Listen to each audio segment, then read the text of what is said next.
All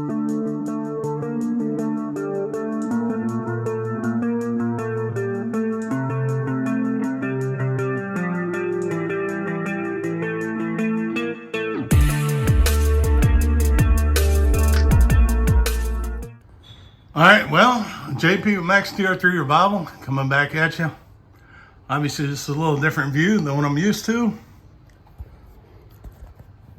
This is more like the one you normally see, but I messed up my intro somehow, so I'm gonna start over. I was trying to get the oil changed and get some of the fluids taken out and changed around. So that's what this whole video is gonna be about. Challenges that I had and how I got to where I'm at so far. Moving forward, I'm going to try and get back up on the top side and take a look at what I got as far as trying to start it. I know I need some gas line, a gravity feed for that.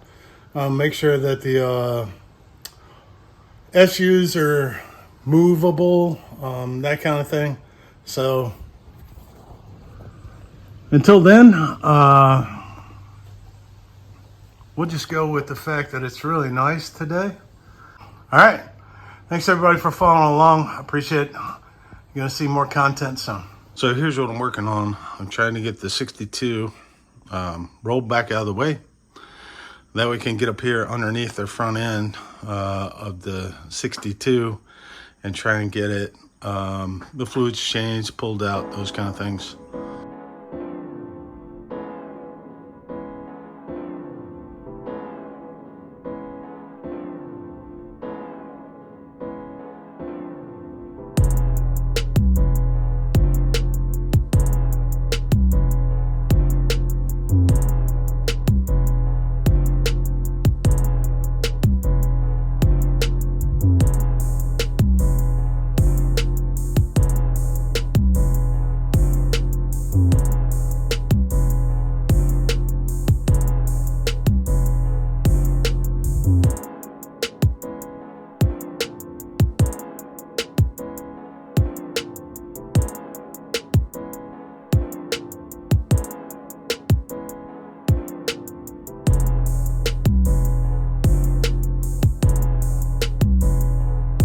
So not sure how this is gonna work out because I've got headsets on.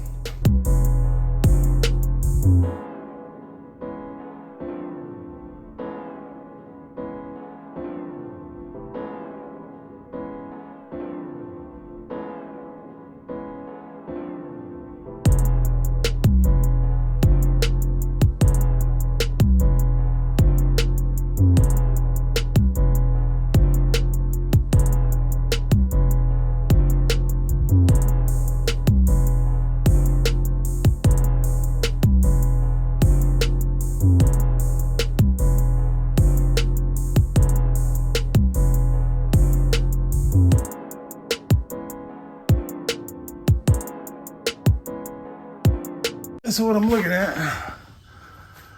I got that thing off of there, and I got a new one right over there, right there. It's got two O-rings on it, so I guess I'll have to see up underneath here and see if I can find the other one. I got a lot of the junk out from underneath here. Noticed a few things. It looks like the floors have been repaired once before there, and right over here. Did notice up on this side we are missing one of our bolts on the pan, so might want to pull it, clean it off. Probably gonna pull this out, get the rusty flaky paint off. See if I can figure out where that other O-ring goes. It might be stuck up on. If I'm not mistaken, from looking at it, that's an overdrive trans. Chime in, experts. There is a disconnected wire right there, I see. So probably why it wasn't working. Yeah, it looks like a solenoid up there. I don't know what's supposed to be on the end here. Help me out.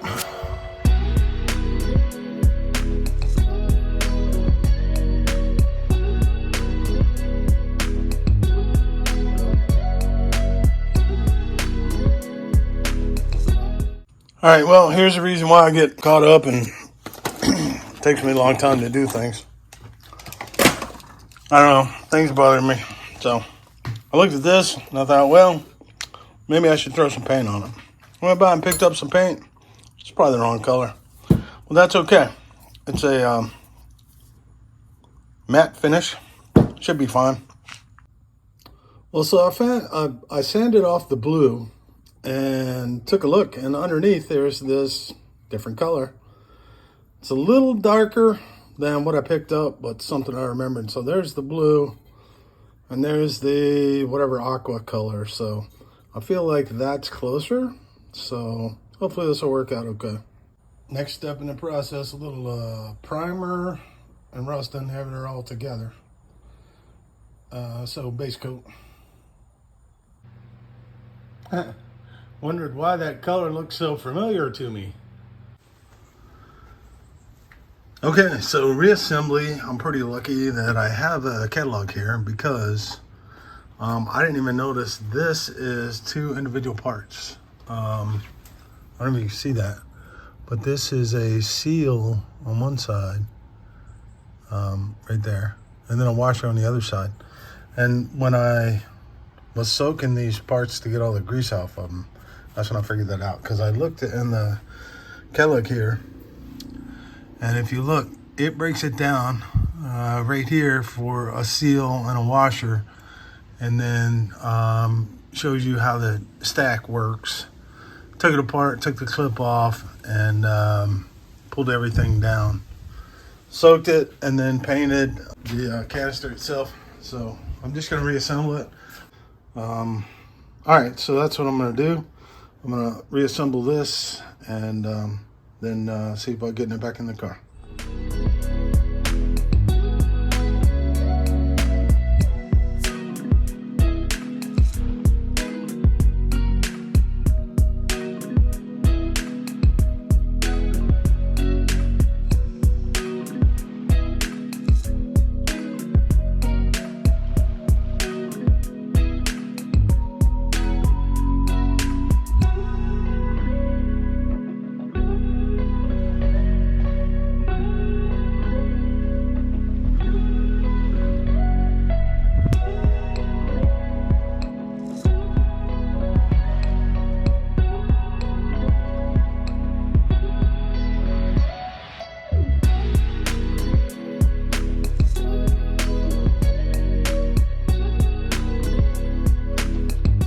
Now I know why everybody switches these over. Total pain in the butt. I put the seal in, so it seems like it's kicking. The seal's kicking it over a little bit, but that seal fit all the way around. So I just went ahead and tightened it up. Got the oil empty. I got the plug back in, so we'll check this one off the list. Wipe a few things down. I'm gonna clean out a little bit of dirt and stuff since I'm in here. Maybe brush off some things. Yep, turns out there was a little more than something up in there. You can even see that the dirt was so packed in, so kind of got it just cleaned up. The frame looks really, really good. So obviously a few spots I still haven't got to, but working my way back. I'm just trying to uncover some of these lines, so if I get this thing started, I'll be able to watch the lines, see if anything's gonna pop loose, that kind of thing. Obviously I'm gonna need a new slave cylinder for the clutch. That looks a little toasty, so slave cylinder for the clutch will have to be on the way. I think I'm gonna wrap this up. One more important thing that you gotta do is occasionally you gotta remind yourself of things, and you'll see what this one is.